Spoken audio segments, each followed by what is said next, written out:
తెలుగు జానపదాన్ని ఒక ఉర్రు తొలగించినటువంటి పాట గుస్సా చేయకు మావో నా గుండెల్లో గుబులా ఏ జర గట్లా చూడకు మావో అది చాలామందికి తెలియదు అందశ్రీ రాసినట్టుగా. అట్లా ఆ పాట కూడా అందశ్రీ గారే రాశారు. చాలా పాటలు చేసినాం, కిన్నెరసాని పల్లె పాటలని నేను చేసిన. ఈ ప్రస్థానం కొనసాగుతున్నటువంటి క్రమంలోనే మరి 2001లో సింహగర్జన కేసీఆర్ గారు పెట్టినప్పుడు తొలిసారి నేను తెలంగాణ కరీనాలో పాట పాడాలి కాబట్టి అప్పటికి తెలంగాణ పాటలు ఎక్కువ లేవు. గద్దరన్న రాసినటువంటి నా తల్లి తెలంగాణరా తిరగబడ్డ వీనరా అని అదొక పాట, సిద్ధారెడ్డి సార్ రాసినటువంటి నాగేటి సాలల్లా జోహార్లో అనేటువంటి పాటలే తప్ప మిగతా తెలంగాణ పాటలు ఏవి లేనటువంటి సందర్భంలో కొన్ని పాటలు కావాలనుకున్నప్పుడు అందశ్రీ గారు నా కోసం రాసినటువంటి తొలి పాట తెలంగాణ ఉద్యమ పాట నా నుంచి వచ్చినటువంటి పాట కూడా అది అందశ్రీదే.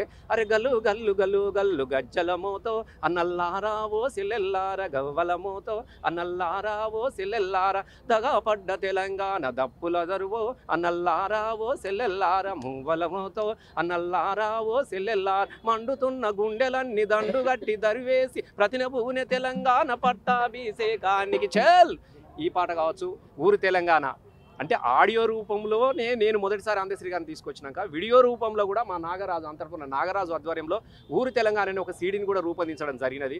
చాలా సంతోషపడ్డాడు. దాని తదనంతరము 2002లో తెలంగాణ ధూమ్ధామ్ మొట్టమొదటిసారిగా రూపొందించడం జరిగింది. వారి ఆలోచన మనకు కూడా ఒక సాంస్కృతికమైనటువంటి విప్లవాలు, ఎందుకంటే చాలా సంస్థలు ఉన్నాయి, అరుణోదయ కానీ జననాట్య మండలి కానీ ప్రజాకళ మండలి కానీ వివిధ కళామండలి అన్నీ ఒకవైపు నిలబడ్డాయి. అవి వాళ్ళ సిద్ధాంత పరిధిలోనే నడుస్తూ ఉంటాయి. కాబట్టి తెలంగాణ ప్రజల వైపు నిలబడాలంటే ఒక వేదిక కావాలన్నప్పుడు తెలంగాణ ధూమ్ధామ్ అనే 2 అక్షరాలను ఎట్లా ఉంటుంది అనుకున్నప్పుడు వారే మాకు సహకరించడం జరిగింది. ఇట్లుంటే బాగుంటుందన్న అప్పుడు నాగరాజు నేను ఇద్దరం కలిసి తెలంగాణ ధూమ్ధామ్ 2002 సెప్టెంబర్ 30 రోజున కామారెడ్డిలో మొదలుపెట్టినప్పుడు వారు రావడం జరిగినది.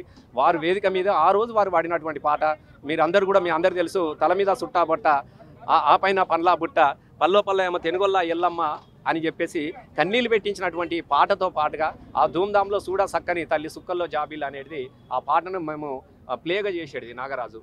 అప్పుడు అందశ్రీ గారిని వేదిక మీదకి వచ్చి ఓహో ఈ పాట రాసింది వీరే అందశ్రీ గారు అని చెప్పగానే జనమంతా లేచి చప్పట్లు కొట్టినటువంటి సందర్భం మాకు మొదటి ధూమ్ధామ్లో అందశ్రీ గారు కనబడతాయి. దాని తదనంతరం మేము చాలాసార్లు కూర్చున్నాం. మా ఇంటికి వచ్చేవాడు, నేను కూడా ఇదే లాలపేటకు రెగ్యులర్గా వచ్చేది. ఎందుకంటే తెలుగు యూనివర్సిటీ ఇక్కడే హాస్టల్లో ఉండేది కదా.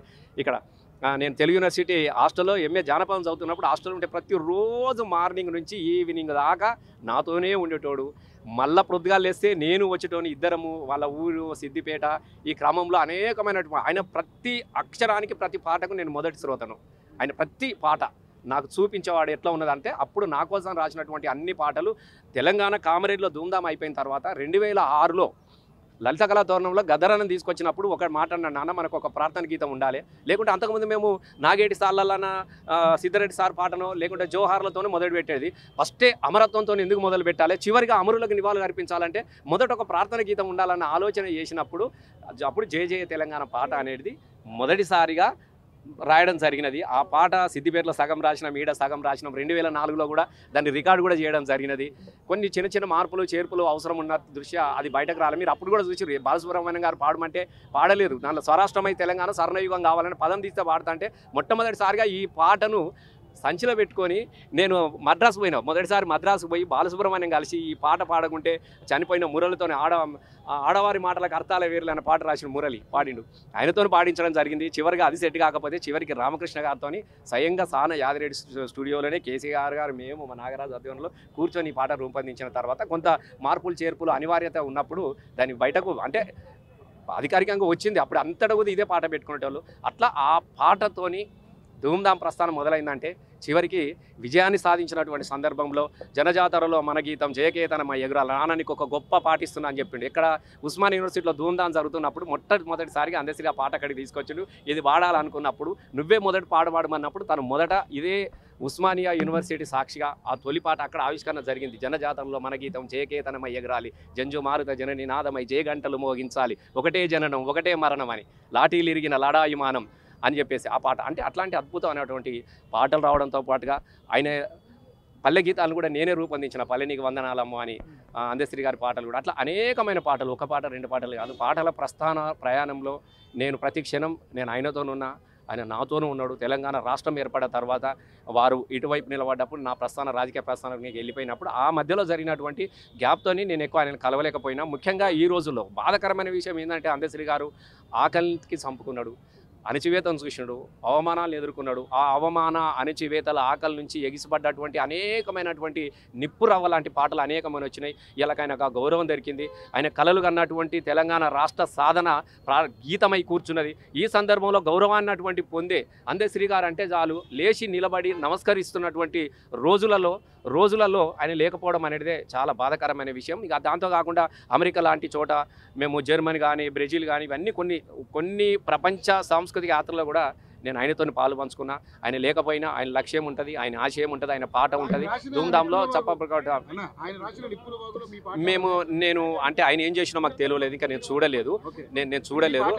నేను లేదు. ఎందుకంటే ఆయననే గొప్పగా రాసుకున్నాడు. అందశ్రీ గారు ఎవరు రాసినా కూడా ఇంకోనికి నచ్చదు. అందశ్రీ గారు అందశ్రీకే నచ్చుతాడు, ఎవరికి నచ్చాయి. ఆయన రాసిన దానిలో ఏమైనా గెలికినా వాస్తవంగా జై జై తెలంగాణ గీతం కూడా అందులోనే అట్లే ఆగిపోయింది, లేకుంటే అది వచ్చేది. ఆయనకు సంపూర్ణంగా తాను ఎట్లయితే రాసినో ధిక్కార స్వరం, అందశ్రీ గారిది కాంప్రమైజ్ స్వరం కాదు, ధిక్కార స్వరం. సూటిగా ఉంటాడు, సూటిగా చెప్తాడు, గంతే. కాబట్టి కానీ రాజకీయాలల్లో కొంచెము ఎత్తు పల్లాలు ఉంటాయి, కొంచెం అవన్నీ ఉంటాయి. కాబట్టి అవన్నిటికీ ఆయనతోని చేత కాలేదు. కాబట్టి కొంచెం ఇబ్బందులు ఎదుర్కొన్నప్పటికీ కూడా నిలబడ్డాడు. ఇలా ఆయన ఎల్లకాలం చిరస్మరణ, ప్రతి వాళ్ళ నాలుకల మీద ఉంటాడు. ప్రతి అధికార ప్రోగ్రాంలలో కూడా ఆయన ఎప్పుడు కూడా చిరంజీవి జీవిస్తూనే ఉంటాడు. జోహార్ అందశ్రీ గారికి జోహార్.